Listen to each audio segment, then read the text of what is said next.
pessoal.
João 4, versículo 10, olha o que nós vamos falar hoje.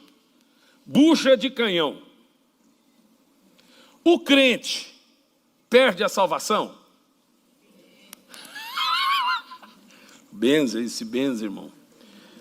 Segundo, uma vez salvo, salvo para sempre.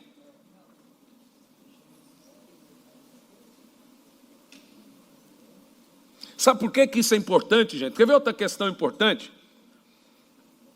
Vai ter segunda chance depois do arrebatamento? Tim LaHaye diz que vai, né? No filme aí e tudo. Mas se eu disser para você que não tem? Vamos lá. As 10 virgens, 5 entrou, 5 ficou, a porta fechou e o Senhor disse, não os conheço.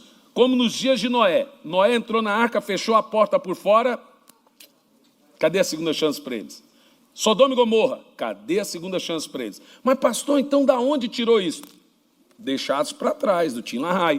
Mas você precisa entender que aquilo é ficção. A ficção, o filme inclusive se baseia naqueles que ficaram. Biblicamente falando, o Espírito Santo é tirado. Se o Espírito Santo é tirado, o anticristo está operando, quem vai convencer o homem? O cara não consegue ser crente 30 anos. Com a ajuda do Espírito Santo, ele vai ser crente 7 anos sem o Espírito Santo. Olha aí uma coisa que o povo crê sem saber. Mas um dia nós vamos falar sobre isso. Né? Hoje nós vamos falar um tema muito importante sobre isso. O crente perde a salvação. Uma vez salvo, para sempre ele está salvo. Ele pode fazer o que ele quiser, que ele está salvo. O que você acha? Quem acha que perde? Levanta a mão. Bem alto. Quem acha que não perde? Levanta a mão. Quem não levanta a mão? Levanta a mão.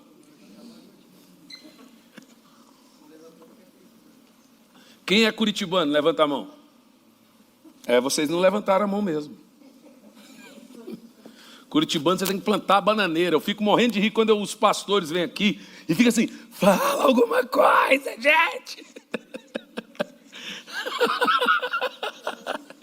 Parece que eles querem pegar o curitibano e não, fala, se manifesta, você está vivo. Vamos lá, João 4:10, sobre a mulher samaritana. Jesus respondeu a ela, se conhecesses o dom de Deus e quem é o que te pede, dai-me de beber, tu lhe pedirias e ele lhe daria água da vida. Que texto poderoso. Mas o que vai sair desse mato? O que é o dom de Deus mencionado por Jesus? Jesus diz para a mulher samaritana, se você conhecesse o dom de Deus, e quem está te pedindo água, é você que pediria água, e eu lhe daria água da vida. O que é o dom de Deus mencionado por Jesus à mulher samaritana? Jesus está falando que essa mulher deveria conhecer o dom de Deus. Mas eu gostaria de lhe dar mais um texto sobre o chamado dom de Deus, ou dom celestial, mencionado na Bíblia. Vamos fazer uma rápida extração da Bíblia aqui. Em Hebreus, no capítulo 6, no versículo 4, por gentileza. O grave perigo de rejeitar a fé. É impossível para aqueles que uma vez foram iluminados, experimentaram o dom celestial e se tornaram participantes do Espírito Santo e provar os benefícios da palavra de Deus e os poderes que há de vir, mas abandonaram a fé, apostataram a fé. Isso aqui também serve para a segunda chance, tá? É impossível que tais pessoas sejam reconduzidas ao arrependimento, tendo em vista contra si mesmo, estão crucificando outra vez o Filho de Deus e zombando publicamente dele. O dom de Deus. Temos aqui agora 2 textos falando sobre o dom de Deus. O que seria esse dom de Deus ou dom celestial? No caso da mulher samaritana, o Senhor Jesus disse que ela tinha que receber o dom de Deus. No caso de Hebreus 6 e 4, aqui fala de irmãos que tiveram o dom de Deus e caíram. Que dom é esse? Em Romanos capítulo 5, no versículo 17, por favor. Pois, se pela transgressão de um só homem, a morte reinou por meio desse. Vamos ler? Vai lá. Muito mais os que recebem da transbordante reinarão em vida por intermédio de um único homem, Jesus Cristo. Qual é o dom de Deus? Qual é o dom de Deus? É o único dom mencionado no Novo Testamento, referindo-se a uma pessoa. É o único texto que nós temos no Novo Testamento que reafirma ou afirma dom, quando Deus dá não os dons do Espírito, mas o dom como nós recebemos como mudança de nossa vida. Então, nós abrimos 3 textos hermeneuticamente falando. Hermenêutica é a arte da interpretação, exegese é a arte da extração. A hermenêutica interpreta, a exegese extrai do texto. Hermeneuticamente falando, diz que quando você tem 2 ou 3 textos falando a mesma coisa, você tem um fundamento. Nós abrimos 3 textos falando do dom, e o único texto no Novo Testamento que pode se mencionar dom de Deus é esse que eu li há pouco sobre Romanos 5,17. O dom da justiça. Vocês sabem o que é o dom da justiça, nós falamos muito aqui. O dom de Deus, falado por Jesus, a mulher samaritana, é o dom da justiça. É de se tornar justo pela fé. Ou seja, é o dom de ser aceito por Deus sem culpa, sem medo. O dom de Deus é o dom de se tornar justo por causa de Jesus Cristo. O que faz muito sentido. E por quê? Olhando o contexto da mulher samaritana, ela vivia envergonhada de todos, ela ia ao poço sempre na hora do almoço quando não tinha ninguém. E por qual motivo ela ia no poço quando não tinha ninguém? De acordo com o texto que nós vemos, ela tinha 5 casamentos desfeitos, 5 maridos, o que era um absurdo naquela época. O mundo da época era a maior vergonha de todos. A minha mãe já teve 7 casamentos. Mas essa mulher teve 5 casamentos. Então, provavelmente, ela vivia escondida, envergonhada. Jesus, quando aborda a mulher, ela está sozinha e toma um susto quando alguém vai falar com ela. Então a mulher vivia com culpa, com medo, vergonha, cheia de acusações de parentes, familiares, vizinhanças, a sociedade da época. Então Jesus está falando para a mulher da possibilidade de se tornar justa através dele. Então, quando Jesus fala, mulher, se você souber o dom de Deus, o dom da justiça, Você não se sentiria culpada, envergonhada, com medo como você vive se sentindo, com acusações constantes. A Bíblia fala em Tiago, no capítulo 2, que Raabe se tornou justa pela fé, uma prostituta. Jesus está exatamente falando isso para a mulher samaritana, da possibilidade dela passar a viver sem medo, sem culpa e andar livre com a cabeça erguida, se tornando justa por causa dele. Esse é o dom de Deus. Por isso que Jesus disse: mulher, se você souber quem fala contigo, ele é o dom de Deus, e o dom da justiça, e o dom de Deus, você me pediria água da vida. Vocês sabem, justiça é a sua nova natureza. Quando a Bíblia diz que você é a justiça de Deus, ela diz que a sua natureza mudou. Antes você era pecado, agora você é justiça. Antes você era injustiça, agora você é justiça.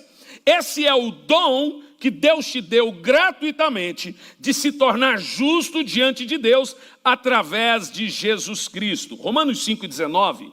Observa comigo para você ver como justiça é a sua nova natureza. Sendo assim, como por meio da desobediência de um só homem, muitos se tornaram sua velha natureza. Assim também, por intermédio da obediência de um único homem, muitos são feitos justos. Você percebeu? Apesar de você pecar, a Bíblia não te chama de pecador. Ela te chama de justo. Glória a Deus. Justiça agora é quem você é. Nós devemos repetir sempre: eu sou a justiça de Deus em Jesus Cristo. Vai lá. Eu sou a justiça de Deus em Jesus. Mais alto. Eu sou a justiça de Deus em Jesus Cristo. Essa é a sua nova natureza. É quem você se tornou por causa de Jesus. Em mais um texto, 2 Coríntios 5:21, veja que a Bíblia te chama de justiça, te chama de justo. Deus fez daquele que não tinha pecado algum a oferta por todos os nossos pecados. Leia o resto. A fim de que nele nos tornássemos...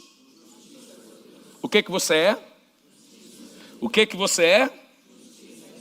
É a minha nova natureza. Ou seja, esse é o dom de Deus. É o dom que Deus falou, que Jesus falou para a mulher samaritana: se você soubesse quem fala contigo, e o dom da justiça.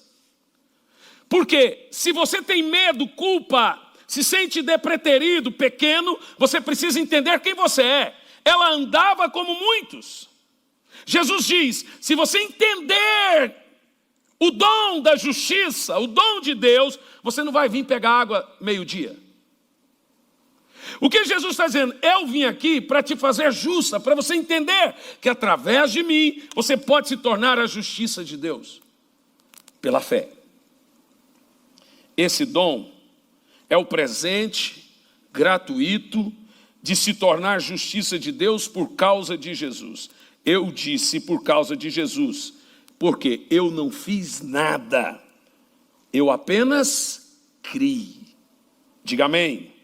E por isso eu me tornei uma nova criação, uma nova natureza, a natureza de Cristo. Jesus é a justiça de Deus, mas como eu fui colocado no corpo dele, eu fui feito a justiça de Deus. Esse é o dom de Deus que Jesus falou para a mulher samaritana. Isso era só a introdução, porque agora vem a pergunta terrível. O dom da justiça pode ser perdido?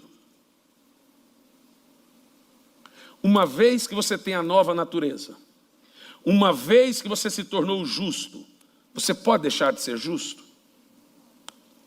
Porque se você crê que não, então você crê que uma vez salvo, salvo para sempre. Mas essa pergunta ela não pode ser respondida de maneira leviana, ela deve ser estudada. O que eu estou falando para os irmãos aqui é grave, é sério. Tem muita gente aí com a vida destruída, porque um dia foi na igreja, levantou a mão, eu aceito Jesus como meu Salvador.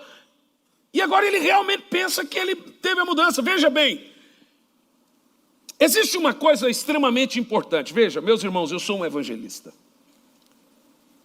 O meu papel, quando eu vou pregar, não é discipular, não é doutrinar, é apresentar a cruz.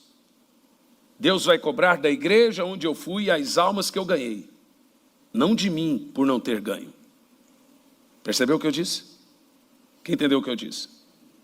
Então, foram 1.100 almas salvas esse fim de semana. Salvas, entregaram a vida a Jesus.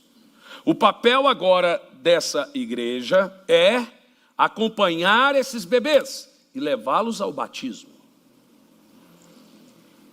Eu não vou ser cobrado por aquilo que não foi me dado para fazer.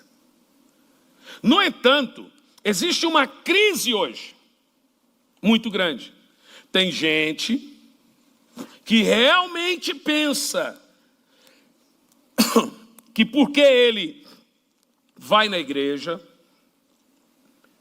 tem costumes religiosos, ele está salvo. Não, não necessariamente. O que faz uma pessoa salva? O que você acha? Quando fala de salvação, o que te garante que você está salvo? É a confiança que o amor de Deus está sobre você. E mais do que isso, você anda como Cristo andou. Diga amém. Ah, mas é porque eu sou salvo pela graça. O pessoal repete isso como se fosse robô, não sabe nem o que estão falando. Então vamos entender isso aqui. Veja, o dom da justiça, o dom de Deus, o dom celestial pode ser perdido? O que os senhores acham? Eu me tornei justiça de Deus em Jesus Cristo. Eu posso perder a minha nova natureza e me tornar velha natureza adâmica de novo? Vamos afirmar isso aqui em Hebreus 6, versículo 4. Vamos estudar isso com muito cuidado e entender esse fundamento na Bíblia. Vamos ler todos juntos, amém? Ora, é impossível, todos juntos, para aqueles que uma vez foram iluminados, experimentaram o dom celestial. Qual é o dom celestial? O dom da nova natureza. E se tornaram participantes do Espírito Santo. Veja, aqui não é gente só religiosa, é gente que se batizou nas águas, mas não só se batizou nas águas, é gente que foi batizada com o Espírito Santo, mas não só foi batizada com o Espírito Santo, ele teve mudança de natureza. Ele também foi iluminado, nós já vamos ver o que isso significa. Então é possível que um cara orou em línguas, teve revelação, profecia, dom de Deus, teve tudo que é experiência espiritual e cai. Você quer ver? Continua. E provar os benefícios da palavra de Deus e os poderes da era que há de vir. É crente, irmão. Crente cheio de experiência com Deus. Se você sentar com a minha mãe, ela vai falar assim: eu era cheia de dons. Eu tinha visões. Anjo aparecia para mim. Eu pregava. Eu evangelizava. Você conhece gente assim? Conhece ou não conhece? Mas continua o texto. Mas abandonaram a fé. É impossível que tais pessoas sejam reconduzidas ao arrependimento, tendo em vista que contra si mesmos estão crucificando outra vez o Filho de Deus e zombando publicamente dele. Deixa eu só explicar aqui esse texto. Esse texto está falando de gente com altas experiências com Deus, não é de um crente comum, não. Eu sei, meus irmãos, que o texto é duro, que o ensinamento é duro, mas ainda assim é verdade. Não é popular, não é bom de ouvir isso, mas é verdade. Bom, vamos analisar parte por parte. Eu preparei para os irmãos aqui as definições originais de cada ponto aí que o escritor de Hebreus está nos falando, analisando aí cuidadosamente. Em primeiro lugar, é impossível, pois, que aqueles que uma vez, inicial do texto, foram iluminados. Eu foquei aqui na palavra iluminados. Preste atenção. O texto começa assim: é impossível, pois que aqueles que uma vez foram iluminados. A palavra iluminado aí é P-H-O-T-I-Z-O, para quem está anotando, é fotizo ou potizo, e quer dizer espiritual. O texto então está dizendo: é impossível aqueles que uma vez foram espirituais. Continua o texto: e provaram o dom celestial. A palavra dom aí é doreia, que significa presente, e a palavra celestial aí é poraniu, significa natureza do céu. Então, em suma, o texto está dizendo: receberam, provaram a natureza. Então é o dom da justiça ou não? É a nova natureza ou não? É a natureza de Cristo ou não? Continuando, então aqui o dom celestial é traduzido como presente de receber a natureza de Cristo, a natureza do céu. Continuando o texto: e tornaram participantes do Espírito Santo.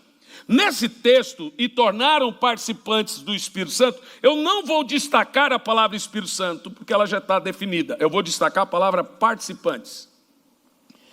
A palavra participante aqui é a palavra grega metochos, e quer dizer comunhão. Olha o que o texto está dizendo: tiveram comunhão com o Espírito Santo. Agora tem mais, próximo verso: e provaram a boa palavra de Deus. Provaram a boa palavra de Deus. Veja bem, tem dois termos na Bíblia para a palavra de Deus. Um é rema e outro é logos ou logoi. Rema é a palavra revelada. Logoi ou logos é a palavra escrita. Deus fala de duas maneiras: de forma revelada e de forma escrita. Quem entende o que eu estou falando? Quando o texto diz assim: provaram a palavra de Deus, o termo que temos aqui é rema na palavra de Deus. E quer dizer, provaram as revelações da palavra. Não só leram a Bíblia, mas tiveram pleno entendimento dela. Entenderam o que está na Bíblia, caiu porque quis, porque entenderam tudo, tiveram a revelação dela. Por isso que temos aqui o rema. Temos mais no texto: provaram os poderes do mundo que há de vir. Os termos poderes aí é dunamis, onde vem a nossa palavra dinamite, e significa muitas coisas: virtude, autoridade, unção. Tudo isso é dunamis. O termo é traduzido por provaram os dons de poder. É gente que cura, gente que profetiza, gente que faz milagre, é gente que teve experiência com os dons do dunamis, os poderes do Espírito Santo. Os dons de poder de 1 Coríntios 12, 13 e 14. Vou traduzir o texto aqui dos originais. Olha como se lê. Preste atenção. É impossível, pois, que aqueles que uma vez foram espirituais e provaram a nova natureza do céu, e tiveram comunhão com o Espírito Santo, e tiveram revelações da palavra de Deus, e tiveram o poder de Deus. Vou ler de novo. Olha como é chocante o texto. É impossível, pois, aqueles que uma vez foram espirituais e provaram a nova natureza do céu, e tiveram comunhão com o Espírito Santo, e tiveram revelações da palavra, entendimento, e tiveram dons de poder, eram usados, e recaíram. Sim, é impossível outra vez de renová-los para o arrependimento, visto que, de novo, estão crucificando para si mesmo o Filho de Deus, expondo-o à vergonha. Senhoras e senhores, você já leu algo tão duro e tão poderoso como esse texto? Mais um texto que parecido com esse que nós lemos sobre se o crente perde ou não a salvação está em Hebreus 10, verso 26 e 31. De acordo com Hebreus 6 e 4, o crente perde. Mas não é crente, não, então nunca foi salvo. Não, nós estamos falando de gente que teve a natureza do céu. Gente que teve dons, gente que teve comunhão com o Espírito Santo. Perde. Primeiro livro do profeta Samuel, capítulo 10, versículo 6. O Espírito do Senhor entrou em Saul, ele foi transformado em novo homem e passou a profetizar. Morreu e foi para o inferno. Olha esse texto. Vamos até o verso 31, fiquem atentos. O castigo do pecado renitente, insistente, porque se vivermos de propósito, deliberadamente em pecado, depois de termos recebido, olha lá, o rema, o pleno conhecimento da verdade, já não resta. Você vê, o cara crucificou Jesus de novo, mas Jesus não vai morrer por ele de novo. Jesus morreu só uma vez. Sacrifício pelos pecados, mas uma horrível expectativa de juízo e fogo ardente, prestes a consumir os inimigos de Deus. Verso 28. Ora, se aqueles que rejeitam a lei de Moisés morrem sem misericórdia, mediante a palavra de acusação de 2 ou 3 testemunhas, julgai vós, quanto maior castigo merecerá quem feriu os pés do Filho de Deus. Está falando da cena lá da cruz, ok, meus irmãos? Profanou o sangue da aliança. Está falando da ceia, tá bom? Pelo qual foi santificado e insultou esse povinho que peca e põe na conta da graça o que estão fazendo. Estão insultando a graça, meus senhores. Não tiveram revelação da palavra. Continua o texto. Porquanto nós conhecemos aquele que declarou, Deus está falando agora, a mim pertence a vingança. Em outro trecho, o Senhor exercerá juízo sobre os ímpios, sobre o seu povo. Verso 31, assim, mas está falando para a igreja. Você vê isso sendo pregado hoje em dia, senhores? Porque não é popular, mas é vacina para você, meu irmão. Deus está sendo longânimo. Deus está olhando. Lendo esse texto e o texto de Hebreus 6, não tem como você dizer que uma vez salvo, salvo para sempre. Agora, vamos matar o negócio de uma vez? Presta atenção, você é justo. Quem é justo? Mas a justiça pode ser revertida. Não por Deus, mas porque você pode morrer de novo. Estou falando espiritualmente. Você quer ver? Só para você entender o que eu estou falando aqui, Ezequiel 18 e 24. Olha que coisa, meu Deus. Hoje, quando eu estava lendo e preparando, vamos lá. Se porém, quem é justo aí? Vamos ler todos juntos? Se porém um justo se desviar da verdade e da justiça, cometer erros e pecados e todas as práticas abomináveis dos iníquos, deverá ele viver?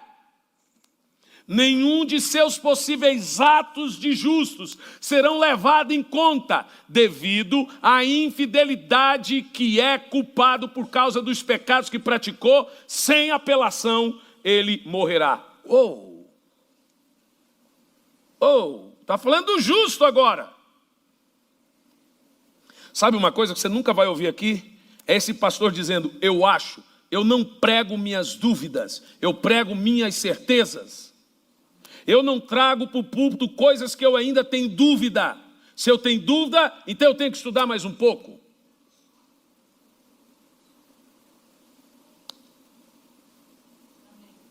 Quem é justo? Esse é o maior dom que você pode ter recebido. É o maior dom que existe, se tornar justiça de Deus. Agora, em mais um texto, Ezequiel 33, 13, por favor. Quando eu, por intermédio do profeta, declarar ao justo, certamente viverá. E ele, confiando que é justo, fizer o que é maligno, nenhuma das suas obras de justiça será levada em conta. Não me lembrarei mais de suas boas ações. Ele morrerá por causa do mal que praticou. É isso. Como é que joga isso fora? Ah, pastor, mas isso é Velho Testamento. Eu já li o Novo.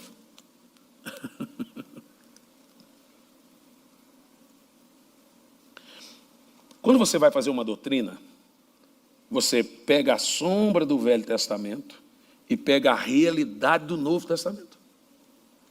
Aqui agora nós temos uma doutrina, senhores.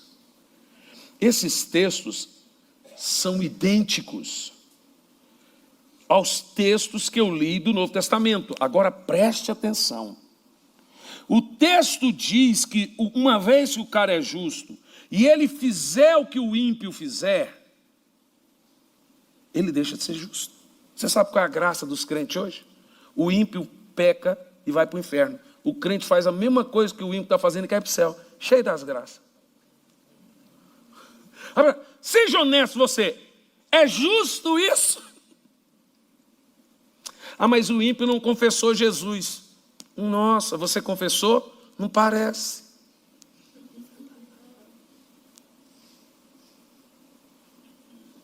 Aí eu verbalizei. Mas não recebeu de todo coração, pelo jeito.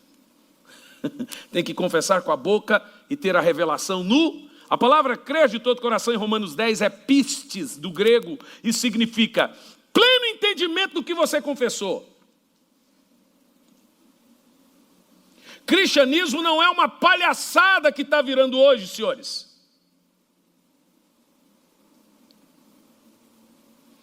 Então eu sou salvo, recebi o dom da justiça sem esforço nenhum, apenas criei. Jesus levou açoite, Jesus apanhou, Jesus sofreu, Jesus apanhou até não querer mais, e eu só criei.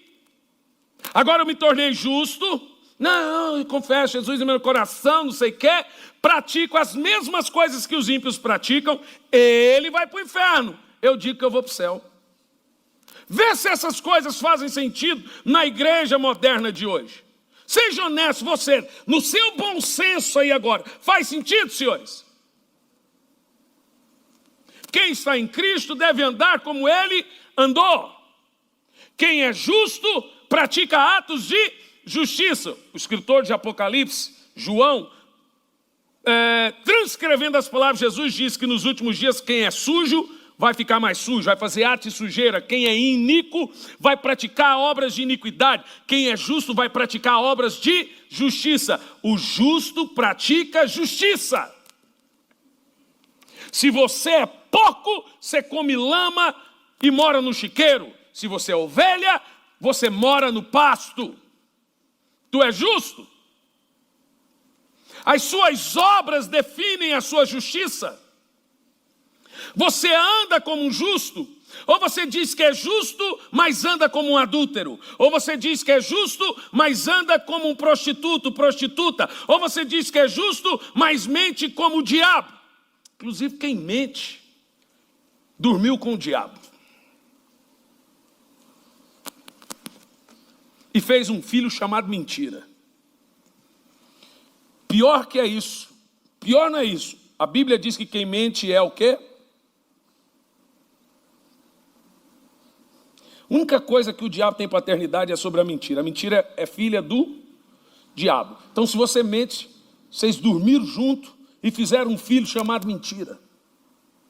Porque se o diabo é o pai da mentira e você está mentindo, vocês dois são pais desse negócio aí. Gente, a coisa é séria. Sabe que quando a gente prega a graça, quando a gente prega o dom da justiça, veja, até no texto de João 3,16, Jesus, no texto mais áureo do amor de Deus, ele traz os alertas. Para que ninguém pereça. Pereça onde? No inferno. Mas tem a vida eterna. Jesus não foi irresponsável. Até em João 3,16 ele fala do inferno. Há uma irresponsabilidade hoje na igreja de pastores que têm medo de perder membros, perder dízimos gordos. Porque se falar a verdade, não, rico gosta de fazer o que quer. Aqui não. Aqui não. Aqui você faz se você quiser. Se você quiser ir para o inferno, você vai. Eu só não vou dizer vai com Deus. Mas, meu querido irmão, quem é a justiça de Deus aqui?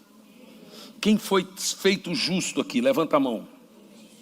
Agora, olha que coisa mais grave o que você está ouvindo aqui. O texto diz que o justo volta a viver na prática do pecado. Observa, não é a gente que peca, não é a gente que vive na prática do pecado. O juízo de Deus não vai vir sobre quem pecou, ele vai vir sobre quem está na prática do pecado. E tem mais ainda. Essa pessoa que recebeu a nova natureza, que o Espírito dele reviveu, ele vai voluntariamente, ou seja, de propósito, querendo, mesmo conhecendo a verdade, ele sabe que se ele continuar a pecar, ele vai fazer o cérebro dele aceitar o pecado e morrer. Sabe como é que a Bíblia chama isso? Pecado para a morte. Você quer ver que texto? Se você acha que eu li coisa difícil, o que você vai ler agora dá vontade de cavar um buraco e esconder. O apóstolo do amor fala isso. 1 de João 5:16 em diante. Esse texto é absurdamente assombroso. Presta atenção. Se alguém vir seu irmão cometer pecado que não leva à morte, dá pausa. Por muito tempo, pessoas interpretavam esse pecado para a morte como os 7 pecados capitais. Não é possível, porque Jesus perdoou alguns pecados capitais, inclusive a mulher adúltera. Outros também interpretavam como o pecado de blasfêmia contra o Espírito Santo. Pode ser também, mas não apenas, já lhe explico. Se alguém vir seu irmão cometer pecado que não leva à morte, ore. E Deus dará vida ao que pecou, dará vida na sua consciência. Diga amém. Refiro-me àquele pecado que não leva à morte. Existe pecado que conduz à morte. Não estou ensinando que se deva orar por esse. João está dizendo assim, por esse, não ore.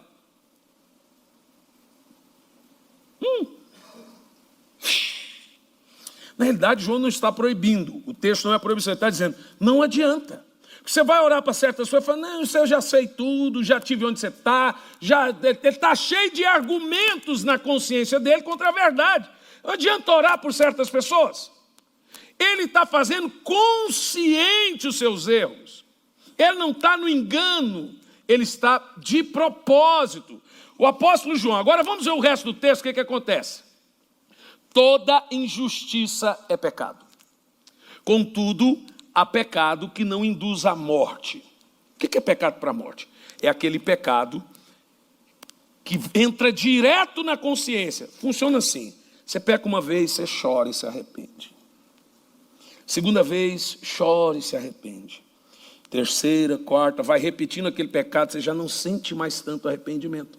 Significa que a sua consciência está morrendo. Há pecados que não matam a consciência, gente.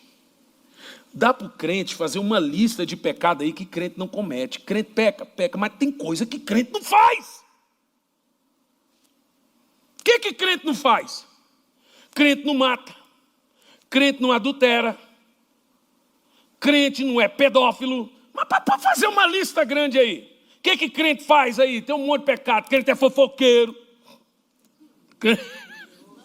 Mente. Mas mente, mas... Crente murmura. Gente, o que eu vejo de crente murmurando. Sabe, uma das coisas que eu troco quem faz faxina na igreja constantemente é ficar murmurando. Nós contratamos 2 vezes por semana uma irmã da igreja que limpa a igreja. Agora está ficando bonito o negócio, graças a Deus. Mas antes, a pessoa age como se ela fosse escrava. Ela trabalha 2 vezes por semana e recebe. Mas como se a igreja estivesse explorando. Murmurou? Eu não tenho paciência não. Lá na empresa também, reclamou uma vez, meu filho, povo desempregado. Eu não aguento gente reclamão. Tem gente que não sabe, mas murmuração é um pecado grave diante de Deus. Não tem coisa que crente faz mais do que reclamar. Mas essas coisas não matam sua consciência. Essa coisa deve ser irritantemente insuportável. Agora, tem coisa que você vai repetindo, você já começa a achar que não é pecado, é pecado. Aquilo que você vai fazendo e a sua mente não consegue mais se arrepender, deixa Hebreus 6:4, é chamado de pecado para a morte. Qual é a morte que está aí? A morte do corpo? Não, é a segunda morte. É a morte da alma. A morte da consciência, senhores. João está dizendo, pega lá um cidadão, não vou falar o nome que hoje dá processo, um cidadão que caiu, ficou famoso, ele tem uma barbona assim, ele faz vídeos. Gente, o cara só fala besteira, mas era um dos maiores pregadores do Brasil. Tudo que você fala para ele hoje, ele fala, já, isso é bobeira.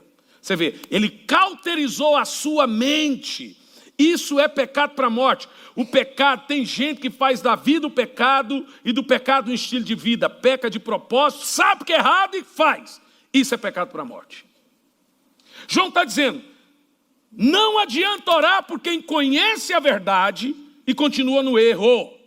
Ele está fazendo porque quer. Mesmo tendo a revelação da palavra, ele faz consciente. É sem vergonha. Quer orar? Pode orar, João não está proibindo. Ah, mas eu vou insistir orando. Maravilha, João está dizendo. Não adianta orar. Ele está pecando para morrer, para a morte. E agora vejam, senhores, esse texto desconstrói algumas imbecilidades que as pessoas repetem. Já viu, tem gente? Eu tenho um amante e você que mente. Não existe pecadinho, pecadão para Deus. Esse é o argumento deles. Pois o que você acabou de ler aqui? Existe pecadinho e pecadão, sim, senhor. Tem pecado para a morte e pecado que não é para a morte. Jesus disse para Pilatos, aquele que me entregou a ti é culpado de um pecado maior. Ah, não, a consciência que é diferente, a consequência que é diferente. Senhores, pelo amor de Deus, não me tome por infantil. Se a consciência é maior, é porque o pecado é maior. E mais, ah não, mas Deus ama o pecador. É verdade.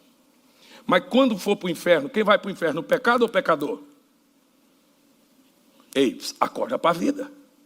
Você é bobo? Fumou cocô de cavalo? Quem vai para o inferno é você, não seu pecado, rapaz. O pecado e o pecador é um só. Você vai falar assim, não, eu vou mandar o pecado para o inferno e salvar o pecador. Eis. Esses argumentos que as pessoas usam na timeline da internet, e lá não dá para você ficar provando para ele que ele está errado, não resolve, meu irmão. Você tem que pegar a Bíblia e ler. Porque Jesus está às portas. E tem gente brincando de ser crente. Nós estamos a algumas décadas do arrebatamento. Nossa, como é que o senhor pode ter certeza? Pelos sinais. O mundo não suporta mais o que está virando em 30 anos. Jesus está vindo. O diabo não brinca de ser diabo. Deus não brinca de ser Deus. Para de brincar de ser crente. Jesus disse, o diabo está furioso porque sabe que lhe resta pouco tempo.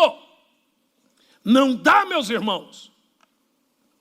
É hora de pôr brilho na cara, ter caráter. Quem mente deixa de mentir, passar a ter amor por Jesus. Parar de faltar cultos. Não estou falando de uma tempestade, uma chuva dessa, não. Mas por qualquer coisa. Não estou falando de gente que trabalha, viaja, não. Eu estou falando de gente que não tem coragem, mora do lado da igreja, e não tem fome de Deus, meu irmão. Tem gente que trabalha muito. Irmão, para, né? Eu estou falando de gente que não tem paixão por Jesus. Mas ele se torna um religioso. Ele vem na igreja porque tem que vir, é crente. Então crente vai na igreja, então vai na igreja. Antes ele ia na católica, agora ele vem na evangélica. É hora da gente, quer saber de uma coisa? Eu fui batizado há tantos anos atrás. Eu chorei no dia do batismo. Eu recebi o Espírito Santo. Eu me lembro quando eu nasci de novo. Eu vou fazer valer isso até hoje. Vamos parar de andar igual religioso, irmão. Vamos parar de andar igual religioso e amar Jesus de todo o coração, toda a alma, todo o entendimento.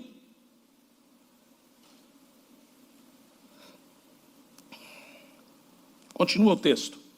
Olha que texto tremendo. Ora, sabemos que todo aquele que é nascido de Deus não é... Gente, pronto, aqui está matando a charada. Crente que peca. Mas crente não vive pecando, ele não é escravo do pecado.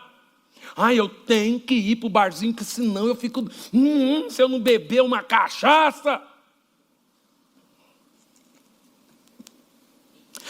Essa doutrina de só love, só amor de só, hoje só sabe pregar amor de Deus.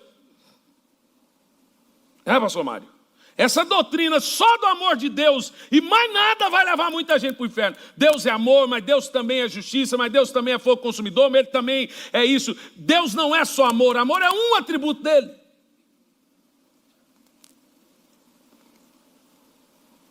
Pastor, o senhor está bravo? Irmão, nem queria pregar isso hoje. Hoje eu estou falando, não estou bravo, não estou nada. Eu falei, Deus, o senhor quer que eu pregue isso mesmo?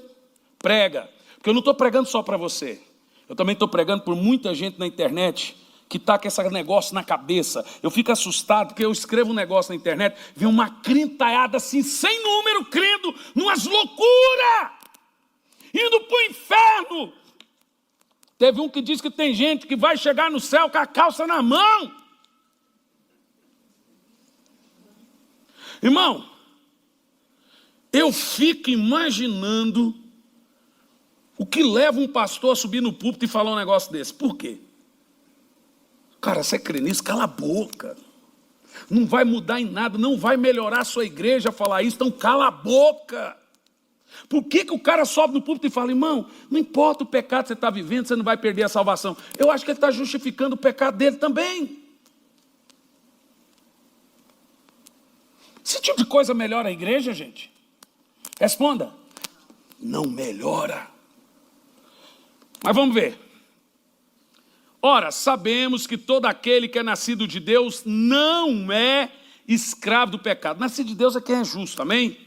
Antes, aquele que nasceu de Deus o protege e não permite que o maligno o possa tocar. Olha o fundamento do texto. O texto começa falando de pecado para a morte. Ele está dizendo que quem nasceu de Deus não vive pecando, não é escravo do pecado e o maligno não lhe toca. Então vamos subjetivar. Quem é escravo do pecado, o maligno o toca.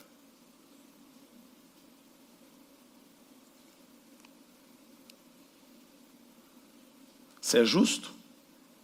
Quem é justo aqui? Pastor, eu não estou conseguindo vencer o pecado. Irmão, a Bíblia diz que Deus dá graça aos humildes e resiste ao soberbo. Deus prefere lidar com prostituta, com gente que odeia o pecado, quer mudança, do que com crente que fica encontrando meios para justificar seus erros. Deus, por isso que Jesus sentava com os pecadores e não tinha paciência com os religiosos. Porque o problema do religioso é que ele está vacinado contra a mudança. Ele está vacinado contra a nova natureza, contra arrependimento. Mas acha que está salvo. Como é gostoso você chegar e pregar para o não crente. Você chega ali e prega 30 minutos sobre a cruz. Eles vêm à frente chorando. Aí você pega um crente de 30 anos. Tudo que você vai falar para ele tem argumento. Por isso que crente velho vira capeta. Não estou falando velho de idade, crente envelhecido na fé. Você tem que se renovar a cada manhã. As misericórdias do Senhor se renovam a cada manhã. Todo dia você tem que se renovar. Senhor, não me deixa virar crente chato, religioso, sem paixão por Deus. Vai na igreja porque se sente culpado se não for. Isso é religião, meu irmão. A diferença é que nós somos apaixonados por Jesus. Tenha paixão por Jesus. Seu coração tem que acender por Jesus.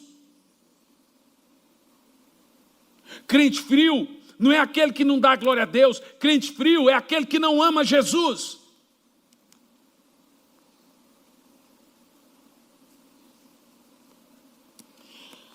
Como que quem aceitou Jesus aqui está salvo para sempre?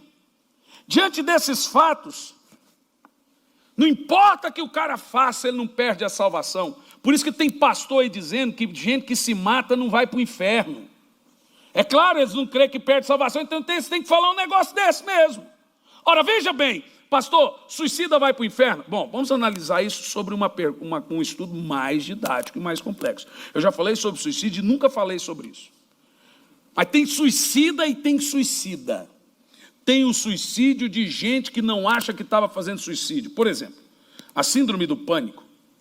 Eu sei porque a minha mãe, quando eu tinha os surtos, ela falava, ele vai me matar, mas era ela que estava com a arma na cabeça. Mas ela dizia, ele vai me matar. A pessoa com surto psicótico, ela vê um cachorro, ela vê alguém querendo matar ela se joga pensando que é um rio, mas é um prédio. Então, analisando por esse lado, não é um suicídio. Ok, senhores? Na cabeça da pessoa, alguém fez mal para ela.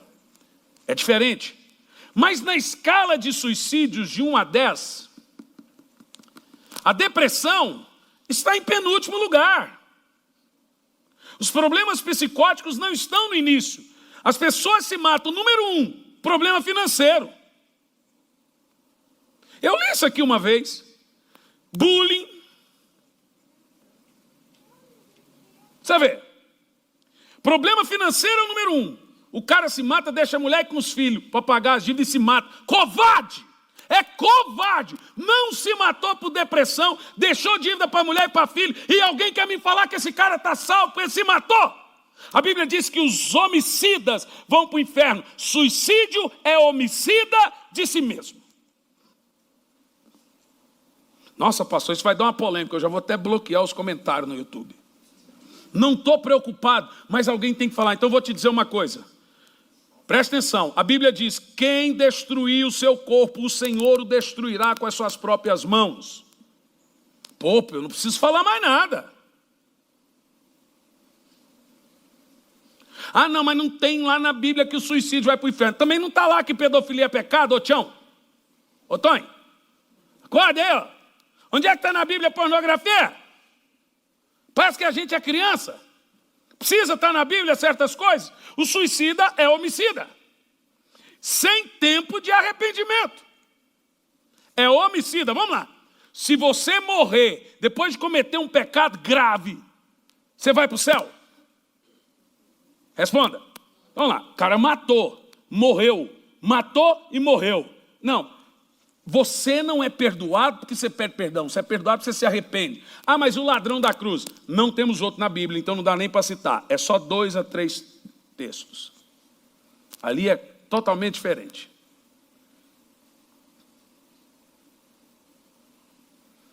O suicida morre sem se arrepender do suicídio.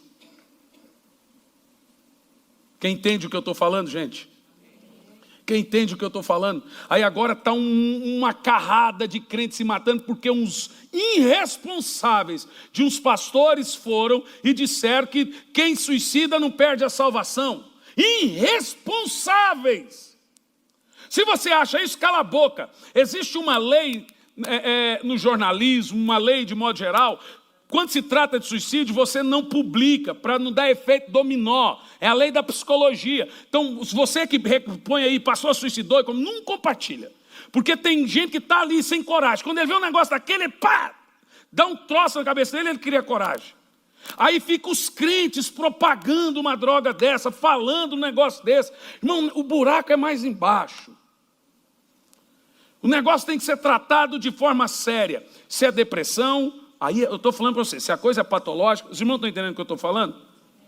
Tem gente, ó, vou te dar um exemplo, um pastor, desses montes de pastor que se suicidou aí, ó, vou te dar exemplo de alguns. Vou te dar exemplo de alguns. Estava com conversinha fiada no WhatsApp com a irmã da igreja. Ela manda fotinha peladinha para cá, ele manda fotinha peladinha para lá. Já aconteceu de você mandar mensagem no WhatsApp, por engano, para alguém? Rapaz, desculpa, já aconteceu? Pois bem, ele mandou uma foto do órgão genital dele no grupo da igreja. Esse matou. Aí vem falar para mim, não era depressão. Uma outra chegou em casa e viu o marido traindo ela. Se matou, não era depressão. Uma outra, o filho publicou, mandou para a namorada a foto... E a mãe da menina viu e esparramou para a igreja, porque ele mandou foto dele. E a mãe viu. a pastora ficou com tanta vergonha que se matou. Veja, de todos esses casos que nós temos aí, poucos eram patologia. São pessoas que não souberam lidar com as crises emocionais deles. Tivemos assuntos, situações patológicas. Esse eu não vou emitir opinião. Não sei o que a pessoa, na hora da doença, da dor, pensou, só Deus julga. Mas de 1 a 10, depressão, problemas emocionais estão em último. Então vai por mim, eu vou te dizer uma coisa. Você se matou? Você já se matou? Então, se você se matar, consciente que você está se matando, olha a frase que eu vou dizer, ela é grave, presta atenção. Escuta o que eu vou dizer. Se você se matar, consciente de que você está se matando, você vai para o inferno. Então, por favor, não diga que eu estou falando de gente doente. Eu vou dizer de novo. Se você se matar, consciente do que você está fazendo, você vai para o inferno. Suicídio é um pecado contra o templo do Espírito Santo. Então vai por mim, meu irmão. Não caia nessa conversa fiada que hoje polarizou. Meu Deus, Deus ama todo mundo, ninguém precisa ser salvo. Jesus morreu por todo mundo. Então teve uma boca aberta de um pastor que disse que em todas as religiões Jesus tem um nome diferente. Isso está no filme A Cabana. Vocês não prestaram atenção quando eles estão na caverna? E aí o Espírito Santo, que é uma mulher, fala assim, em cada religião ele tem um nome diferente. Isso é universalismo, senhores. Ecumenismo. Jesus é um só. Ele não é Brahma, ele não é Vixe, ele não é Insta, ele não é Astarote, não tem um nome diferente, não. Jesus é o nome sobre todo nome, o nome que o Pai deu para ele, que importa que todos sejam salvos. Ele não tem um nome diferente em cada religião, não são todos os caminhos que levam a Deus, só um caminho me trouxe aqui. O único caminho para você ser salvo é através de Jesus. É crer de todo o coração, confessar com a boca, ter pleno entendimento e revelação. Mateus 24:14, perseverar até o fim para ser salvo. Eu sei que não é fácil. Ser crente é um pepino.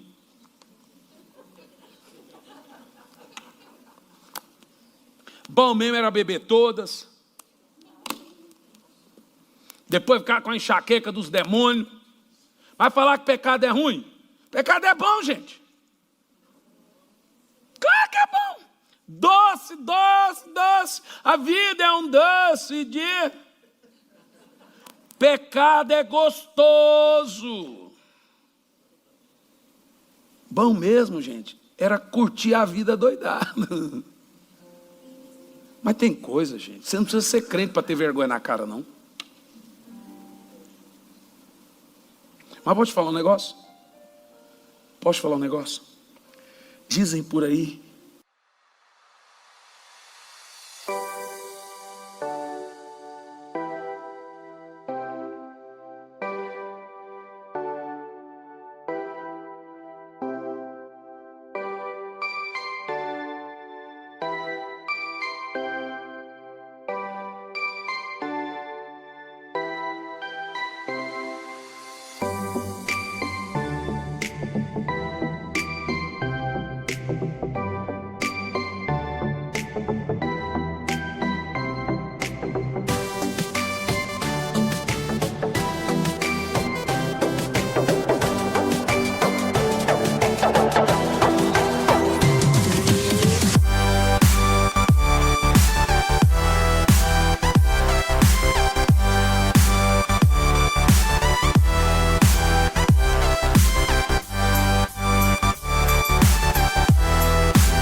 que você não perde a salvação.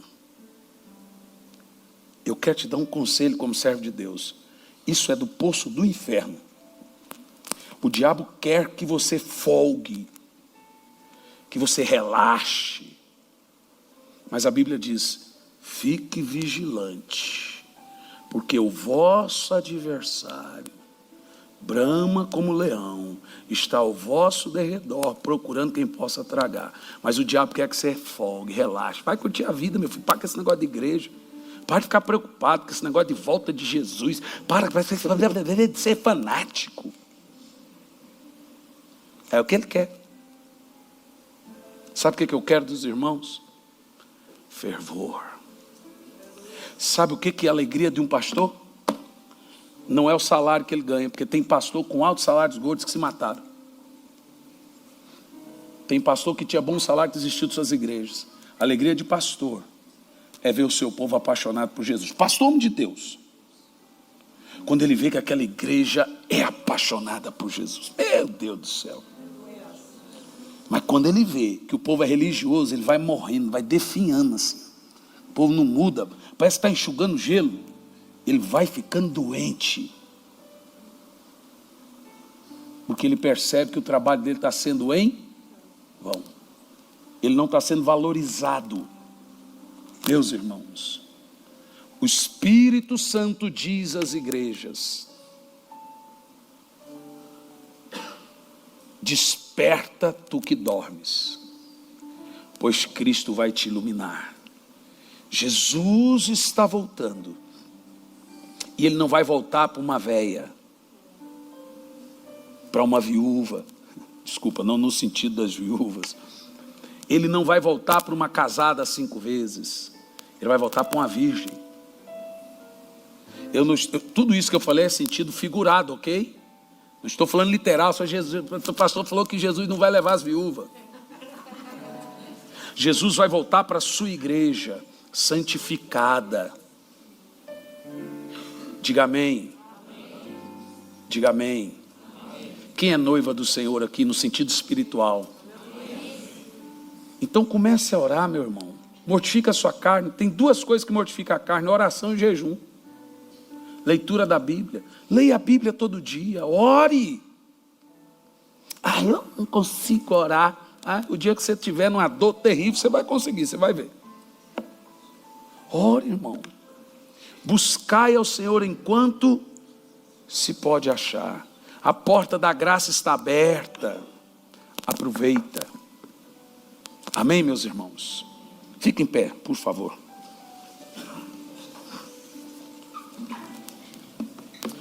Glória a Deus. Louvado seja o nome do Senhor. Pastor doido, só vai pôr isso na internet? Vou. Claro que eu vou. Tem gente aí, deixa eu te falar de novo. Se você se matar consciente, você vai para o inferno. Se você se matar consciente, você é assassino. Homicida. E os homicidas vão para o inferno. Quem entendeu o que eu falei? Consciente. Jesus enviou o Espírito Santo para te ajudar na sua fraqueza. Se uma porta fecha aqui, você sabe essa música, hein, Toinho? Deus cuida de mim. Se uma porta fecha aqui, Deus abre ali. Então você entra em desespero, na manhã você vai estar cantando o hino da vitória. Sabe o que é isso? Falta de fé em que Deus pode mudar a situação. Incredulidade, só estão se matando porque é incrédulas. Hoje você chora, amanhã você sorri. Deus é bom, o diabo vai se lascar. Feche seus olhos. Eu vou fazer uma pergunta. Uma pergunta. Quem está aqui nessa noite, que quer entregar a sua alma e sua vida a Jesus e ser salvo? Levanta a mão onde você está, que eu quero orar por você. Tem alguém? Isso. Oh, glória a Deus. Quem levantou as mãos, vem aqui para orar com vocês, queridos. Vem aqui. Vocês estão aqui à frente, tudo bem? Põe a mãozinha no seu coração. Quero falar uma coisa clara para vocês. Quando a gente prega uma mensagem assim desce como dura. Gente, é muito amor para pregar um negócio desse. Bom mesmo era preocupar com a minha reputação, em ficar bem com você e pregar o que você gostasse de ouvir. Mas é muito amor por Jesus para pregar isso. Eu não amo o meu ministério, eu amo a Deus. O que importa é agradar a Deus. Amém? Põe a mãozinha no coração e diga: Senhor Jesus, entra no meu coração, faça morada na minha vida, perdoe os meus pecados, faça com que meu passado seja jogado no mar do esquecimento.